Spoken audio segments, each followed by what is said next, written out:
કે માઓ ભળજે મારી સારંગપુરની આગ માતા ભળજે મારા કોરા કપાળનો લીલો લીટો મારી આગ માતા આવો ન એ અમદાવાદ શહેરના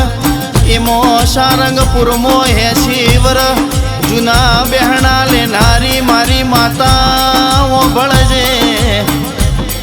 અમારા પ્રકાશભાઈના દાદાએ મને વિઠોદરથી આગ માતાને લાઈને સારંગપુરમાં બહેણા દીધા હોય એ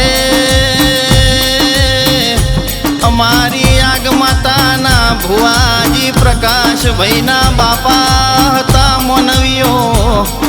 અને અત્યારે આગ માતાના ભુવાજી અમારા પ્રકાશભાઈ કહેવાય છે મારી જોગ માયા અરે રે મારી કરંડિયાની કાળી નાગણી ઓભળજે આ મારી વાઝેણનો ખાસ દાડો દશેરાનો હોય છે એ દશેરાના દિવસે વિઠોદર ગોમના વતનીઓ જે અમદાવાદમાં વસતા હોય એ બધોનું યુઘરોણું કરીને દશેરાના દિવસે એક નીજું ગોમની માથાને કરવામાં આવે છે મન નીજું 1981 થી થાય છે એ રંગે ચંગે મારું આગ માતાનું નિવેદ પણ કરવામાં આવે છે દશેરાના દિવસે વર્ષમાં એકવાર બધા હાજરી આપીને દર્શન કરવા આવે છે એ જે લોકોએ મારી નેજાની મોનતા મોની હોય એ મોનતા પણ દશેરાના દિવસે મારા મઢે પૂરી કરવામાં આવે છે અરે રે લોકો મારી નેજાની મોનતા પણ રાખે છે એ મારા મઢે કોઈ અંતરથી મારા આગળ અરજી મેલી જાય ને એના ધાર્યા કોમ ના કરું તો હું સારંગપુરની આગ માતા ના કહેવું ભાઈ અરે રે મારી આગ માતાના મંદિરે કોઈ દાડો સોગનો ખવાતી નથી ભાઈ એ મારા આગ માતાના મઢે કોઈ ખોટી સોગંદ ખાતું નથી ભાઈ અને કોઈ ભૂલથી ખોટી સોગંદ ખાઈ લે અને એ ખોટો હોય તો એનું પરિણામ એને ભોગવવું પડે છે મારી જોગ માયા તારા મઢે કોઈને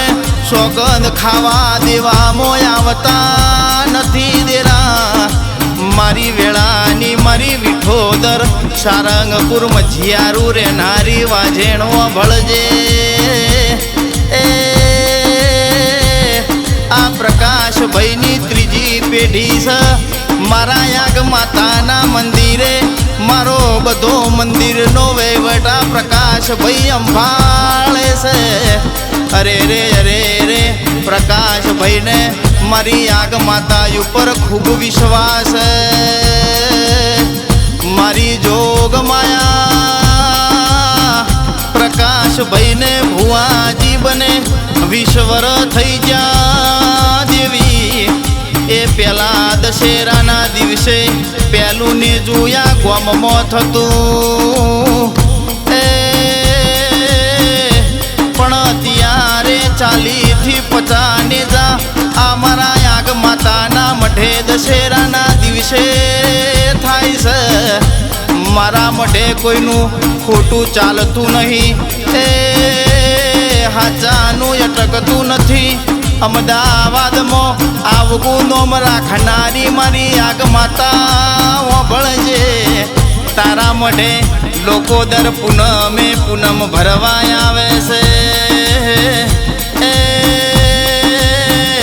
મારી વિધાતાના લેખમાં મેઘ મારનારી મારી સારંગપુરની વાઝેણ તું મારા પ્રકાશ ભાઈનો માને